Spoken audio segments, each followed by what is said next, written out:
Hello there, ladies and gentlemen. Welcome to one more video. On today's video, we're going to talk about toxic perfectionism, beating yourself up over perceived shortcomings, kicking yourself while you're down, why that happens, and how we can stop. Before going any further, I want to let everyone know that we're starting the Inner Mastery Lab on January 13th. So if you want to be part of this 10-week experience, where you will actually understand how your upbringing is affecting your personality and causing pain up to this day, and you want to know practical steps that you can take towards recovery, then click on the link below in the description of this video, and you will have access to everything that we study and everything that we learn in the Inner Mastery Lab. And you can also acquire the program. There is 1 week left to go before the cart closes. And there's a few early bird specials. So if you want to be part of this next program and you want to actually know what to do with the results of childhood narcissistic abuse, then be sure to click on that link and you can get to know more about the program. If you're interested in participating but you have doubts, then you can get in touch through the email below and you can ask me any questions. If you want more information but you're not sure if this is for you, we can schedule a free 20-minute alignment call where I'll explain to you how and if I can help you, so you can be sure that your investment is worthwhile and that you're actually going to evolve and you're going to learn something and it's going to be productive for you. Having said that, I want to tell you guys a little bit about my own perfectionism.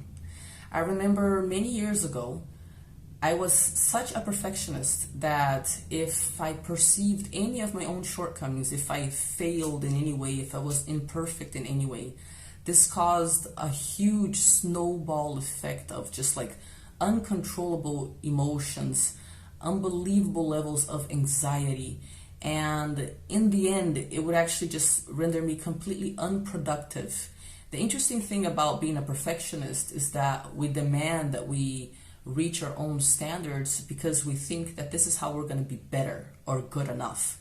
But the truth is, if you're always calling yourself an idiot, you're kicking yourself when you're down, you're treating yourself like crap when you need to extend a hand to yourself.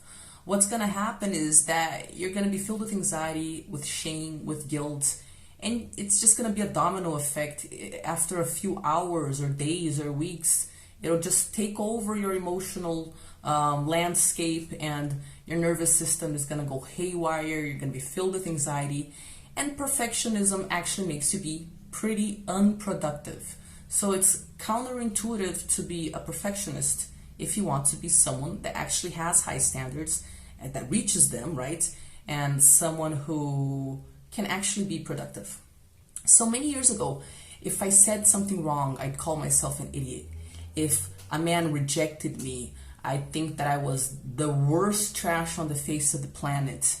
If I didn't go to the gym one day, I'd have an anxiety attack. So I had these unbelievably high standards for myself. And the gazillion times that I wasn't able to reach my own standards, I would just punish myself mercilessly. And it was basically hell to be in my own mind. It was exhausting to be me. Now, what this made me realize is that when I made a mistake, I noticed that there were actually different parts of me that would interact at the moment where I was making the mistake. So let's say, for example, that maybe I made a mistake with a friend. Well, there would be the first part of me that felt shame, humiliation, guilt, or inferior, or that was scared because of the mistake that I'd made. And then there was this other part of me that was like the hangman, this other part of me was ready to just like cut off my head, to hang me, to basically punish me in any way. And this perception of these two parts led me to finally understand that we actually do have different parts of us. If you study psychoanalysis or you study how the personality is formed, you will discover that as we grow up, we actually create different areas of our brain that are in charge of different functions. So when we're children and we interact with our parents, we actually have parts of us that remain children, particularly children that are traumatized, terrorized, that are fearful. These parts get kind of like frozen in our personality. And then we also introject our parents' voices. And how does this happen? Well, basically, let's try to imagine how the personality is formed and what happens. Why this happens, why there's like wounded children inside of us, and there's also like a ruthless parent. So a baby is born, and when it's born, it's basically pure consciousness. So imagine that a baby is like the sun or any other star. It's this ball of pure energy and light, and there's these rays that are extending and expanding from the core constantly. And this is the baby. The baby sees itself as just consciousness. It's not really aware yet of a number of things. Babies are not aware that they are separate from their mom. So the notion of other is not something that they have a grasp on. That's something that they develop through time. Okay, so basically they think they're omnipotent and that they're all over the place. Everything is them. All of reality is them. And when they're born and they start interacting with the outer world, it's as if this ball of energy, this sun, extended outwards in the form of rays. Now let's imagine that babies, they actually have a very rich inner fantasy life. And this fantasy life, it's basically their instincts, their drives, and their needs. They get transformed into images. So when the baby needs to eat, or when it needs to go poo, or when it wants its mommy or whatever, it kind of like fantasizes that these things are happening because the baby doesn't know the difference between the figments of its imagination and outer reality, right? So what happens is every time baby expresses itself, it expresses one of its needs, right? We're talking about babies, but we're also going to be talking about children, all right? So let's say this baby needs to eat, or it's suffering from cramps or from whatever, and it expresses these needs through crying, through play, or through any sort of expression that goes from the inside outwards, right? What the baby is actually learning to do is learning to exist in the outer world. So what happens? Let's say I'm crying, I'm a baby, I'm crying because I need to eat, and my caretaker is going to be the one who is going to receive this expression of my need. Now, caretakers, your mom, your dad, whoever used to take care of you, they can have a number of responses when they see this baby's need. If they are non-intrusive, non-judgmental, and responsive, this means that baby won't be crying for like 10 hours. Someone will actually show up. That's what responsive means. Non-intrusive means that, as a mom, I'm not going to be sticking my tit in my baby's mouth all the time just to shut it up, even though it's not hungry. I'm just like, whatever, man, deal with this big old boob here because I don't want to deal with you. This would be an intrusive way of dealing with my baby's needs. And non-judgmental would be understanding that it's perfectly normal for baby to be hungry, for baby to cry, and so I'm not going to react in an aggressive way. When we have a caretaker that is non-intrusive, non-judgmental, and responsive, what does that ball of energy, that little star of light learn? Well, it learns that there is a safe space for my little sun rays to exist outside of myself. And every time a little ray of self-expression goes outward and it's received by a caretaker that's non-intrusive, non-judgmental, and responsive, what this teaches baby is two things. Number one, there is someone else out there. There's something out there that isn't me. So this is how the baby realizes that he or she is not the only thing in the whole universe, right? And then baby also understands that this outer thing that exists is a safe space to receive me, right? Now, when you have And then having understood that there is a safe space for your little rays of self-expression to be received, then you understand that it's okay to make the transition from your inner fantasy world onto reality. And then what does this result in? This results in the baby becoming a child that can notice the difference between its inner world and its outer world. It can notice, because it can notice this difference, it doesn't expect the outer world to behave according to its inner imaginings, because it can understand that there's a difference, right?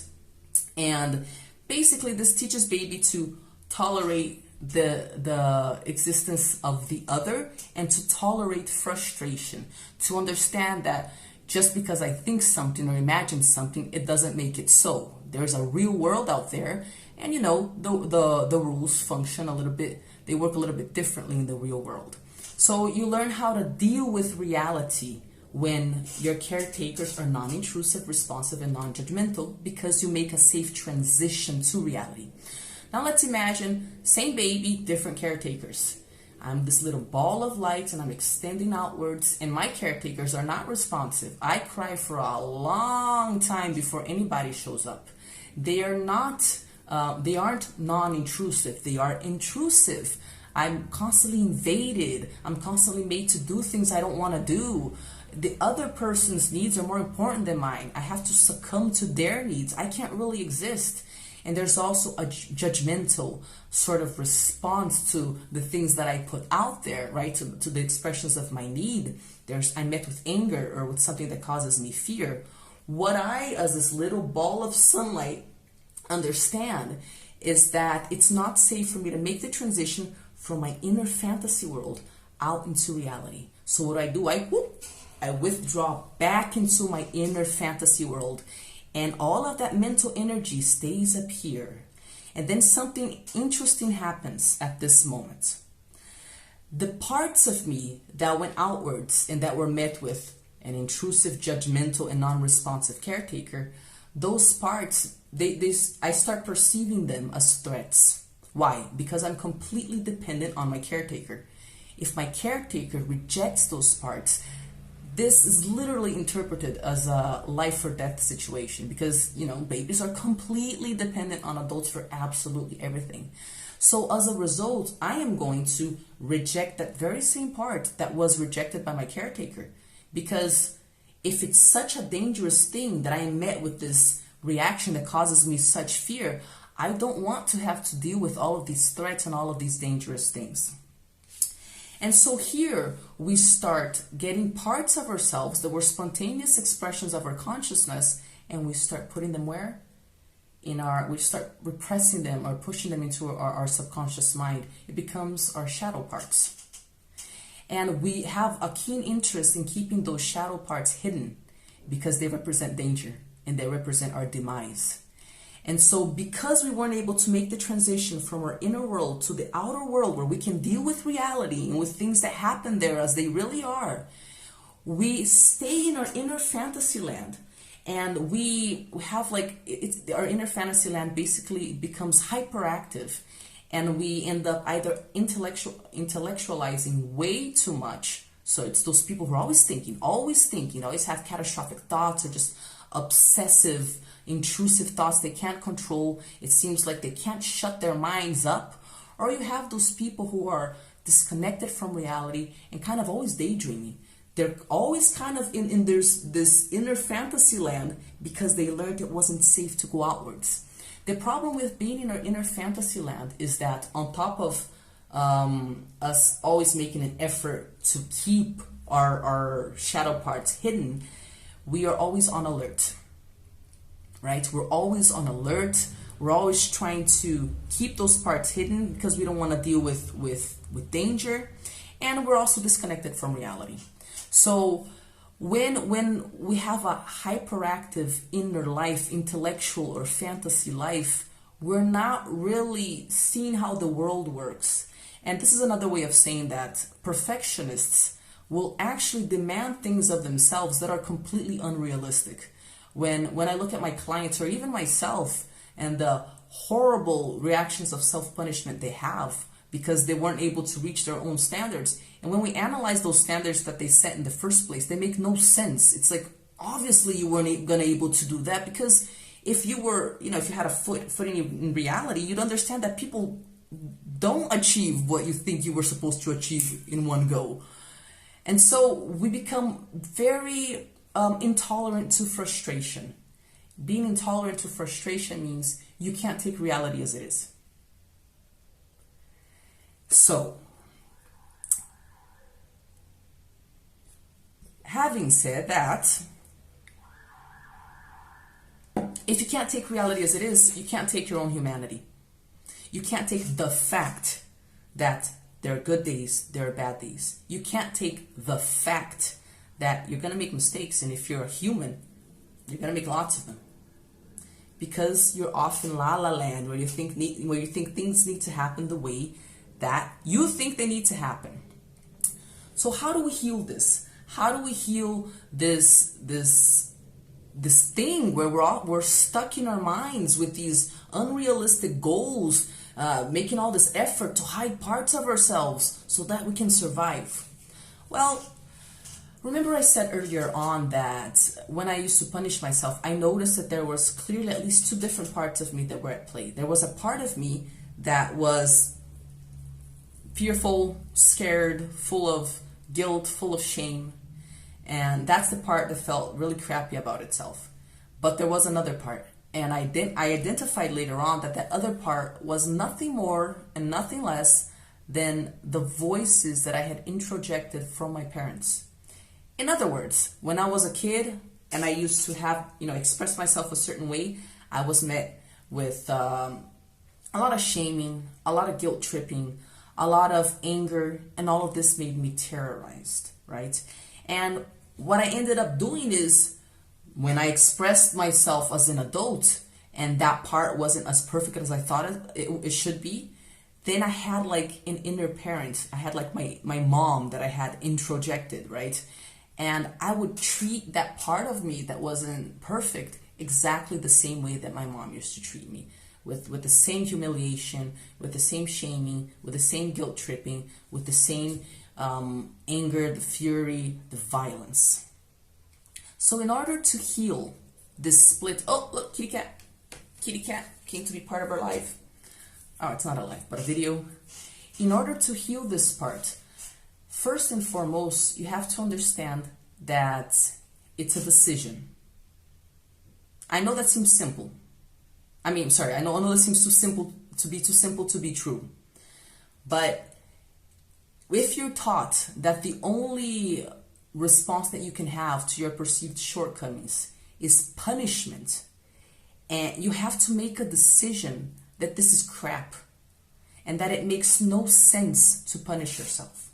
So how do we do this? First of all, take a step back, and when you're in that moment where you're punishing yourself, ask yourself, what is it that I'm feeling, right? Where's that part of me that is full of shame, full of guilt, feeling just crappy as heck? And that part of you is generally a part that is basically an inner child that's been frozen in your mind for the longest time. And if I were to ask you, okay, when was the first time you felt this way? You would probably have some sort of flashback from some moment when you were a kid and you were super humiliated. And remember, you have an inner child. It's an actual part of you that remained childlike and scared. So when you take a step back, you can identify that part of you that feels the shame. And then you can also identify that there's a part of you that wants to freaking kill that part of you that feels the shame. And that's probably the voices that you introjected from your parents. When you can separate those two parts of you, then you can understand the mechanism that I'm going to explain now.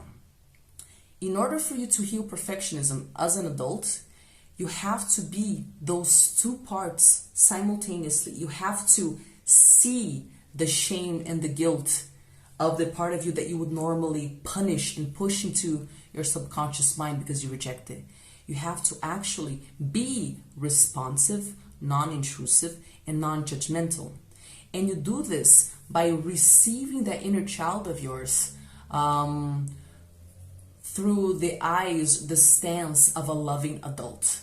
Now, what this means is that you have to identify which voices in your head are your parents' toxic voices, and you have to decide that they are no good, and that you are not, they make no sense, that they were based on someone else's pain, and that you will not treat yourself this way. And then you have to look at your wounded child, that wounded part of you, which is basically like, imagine a kid that's abandoned or abused. Why the heck would you want to be another person who's going to abuse that kid? And you have to feel the suffering of that kid. You have to actually take a step back and be like, wait a second. If this were a random kid in the street and I saw her mother or treating her like this, would I think this is cool? I wouldn't think this is cool at all. And you have to step into the stance of a loving mother. But damn, Tari, I don't know what a loving mother is. I never had one. It doesn't matter if you had one. If you can emotionally imagine looking at a child being treated like this and seeing how it doesn't make any sense, you can activate your healthy inner mother. We all have an inner mother that is capable of being responsive, non-judgmental, of allowing you space for your individuality. When you can see your wounded part as a child and allow it to be a child for the first freaking time, and you can do this because you tell the toxic voices of your parents to go away, and you activate the loving inner mom or loving inner dad or loving whatever it is that you have inside of you that is capable of being loving, then you can do what wasn't done. When you were a kid and you were this little ball of energy, your little rays of self-expression were met with things that made you feel scared. Well, now, as an adult, be that kid, express the feelings, the shame, the guilt, but also be the loving mom. If you had a loving mom or a loving dad, you would probably have introjected those behaviors as well. And as an adult, when you saw your own imperfections, you would be loving, because this is what you were trained to do. If you weren't trained to do it, you can train it as an adult. So you can do this by looking at a picture of yourself as a child. Oftentimes, when I look at a picture of myself as a child, I'm just like taken over with this intense desire to protect that child. But you might also be taken over with pity. If you can transform that pity into a wish to protect that child, then you're stepping into the stance of a loving adult. Now, the point of this exercise is twofold. If you can create that way of being and behaving of the loving adult, then your inner child is going to finally feel safe to show its wounded parts. So all of those things that were rejected and pushed into your shadow parts, they can finally exist, right? And if you're also your loving mom, you can receive those broken parts and be like, this is what you were worried about? This is okay. Come on, cat, for real. This is okay. You don't have to feel shame about this. And just keep in your mind that you're talking to part of yourself that was treated like crap. And that you are not going to be another person who's going to treat that part of you like crap. Now, the reason I say that learning how to be loving towards yourself at your worst moments is a decision is that it comes from this mentality that really the only logical, sane thing to do when you make a mistake is to be unconditionally loving and patient. Because if you don't believe me, then I suggest you do an experiment. I did this experiment many times because I did not think I was really worthy of love. I thought I deserved to die. I used to tell me this. I used to tell myself this all the time. I was like, Tari, honestly, you're such trash. Why don't you just kill yourself? That's the sort of talk that I used to get engaged in when it came to my own imperfection. Now, when all you see are reasons to kill yourself or to beat yourself up, if you decide, you know what, this is insane. I know from a logical standpoint that if I punish myself, I am not going to be productive. I'm not going to be able to reach my goals. I'm not going to even be happy. So you decide that any perceived imperfection is always a cry for love. You interpret everything you do that's wrong as a call for love. And this is where the radical decision is. Whereas before you thought that the adequate response that you should have was punishment, now you literally interpret every single mishap as, oh, okay, I understand that this is my opportunity to be the receiver of all of that expression that my inner child is putting out there. And the only way that I'm going to heal toxic perfectionism is if I decide that I don't care what I was taught, I don't care what I see in the world, I don't even care how crappy I believe. As a receiver of my own rejected parts, I am going to be hella loving. I'm going to be 100% focused on giving the only sane response in the world. The only sane response to pain, to shame, to guilt, to your own imperfection is your own love. It's the only sane response. Anything else is gonna set off a huge domino effect of just crap, where you don't feel safe to be in the world.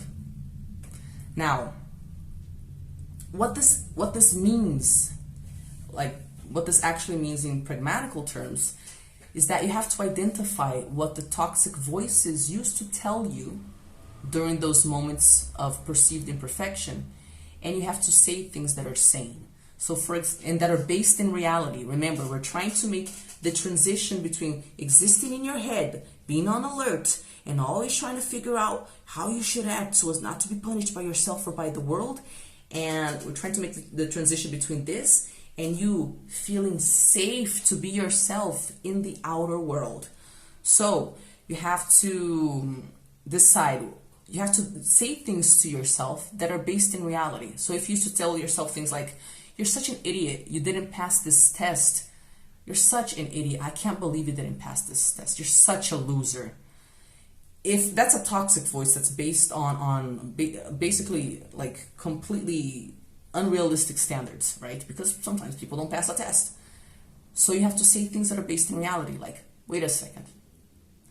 Other people have a hard time with this test. Lots of people flunk it. You're just human, and that's okay. Or if you start telling yourself things like, you know what? You don't deserve love. You don't deserve to have anyone by your side. You have to take a step back, go into reality, take a look at other human beings, and ask yourself, wait a second, do I think that nobody deserves love? No, people deserve love. Wait a second, if he deserves love or if she deserves love, even if they're imperfect, then you know what? I'm going to start telling myself things that are healthier, like, I deserve love no matter what. So that's one thing. This loving inner voice needs to tell you things that are based in reality, so you can get out of your fantasy land and understand that your expectations are unrealistic. It needs to actually make space for your pain without judging it. You need to feel your actual pain, your actual shame, and not by telling yourself that you're a piece of crap. Just feel it with compassion, the same way that you would feel compassion towards a child that was being beaten up in public by her own mom or her own dad. Okie dokie. So it's important to understand that perfectionism makes us believe that we are the worst thing in the whole planet, that nobody else is as bad as us. And this is also a sign that you're disconnected from reality, that you're in your fantasy land. When you're firmly based in reality, you're firmly grounded in reality, you understand that you're human.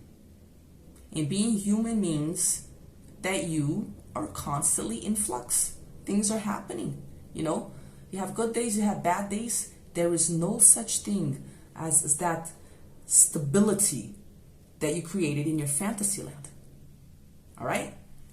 So, girls and guys, let me know if any of this made any sense to you. Let me know if you can identify the toxic voices in your head, if it makes sense to you that they're just introjects of your caretakers. And let me know if you can reject these voices because they make you unproductive and they're not sane and they're not based in reality. And if you are able to make the radical decision to interpret every single moment of imperfection, every single droplet of shame or guilt that you might feel as a call for your own love, for your own unconditional patience. And I'd like to remind everybody that this is done moment by moment. This is a way of living. It's not something you're going to do once and then all of a sudden, yeah, I learned how to stop punishing myself. No, no, no, no. You're going to have to constantly be the wounded part of you that is expressing the rejected parts. And you're going to have to be the safe caretaker that is non-intrusive, responsive, and non-judgmental, and that always opts for unconditional patience and love. And you're going to have to do this every single time you want to kill yourself. Over time, it becomes quite natural. You don't have to fight the toxic voices anymore because you know they're crazy. Now, if this doesn't make any sense to you, what I suggest is that you test it out and you do 2 experiments. In one situation, you're gonna do what I described here. You're gonna, be the loving adult that's going to receive the expressions of your wounded inner child. And you're gonna just kind of monitor what happens. What are the consequences? What happens when you treat yourself like that? Do things get better? Do they get worse? And in the other experiment, I'm gonna tell you to basically just punish yourself, but take a step back.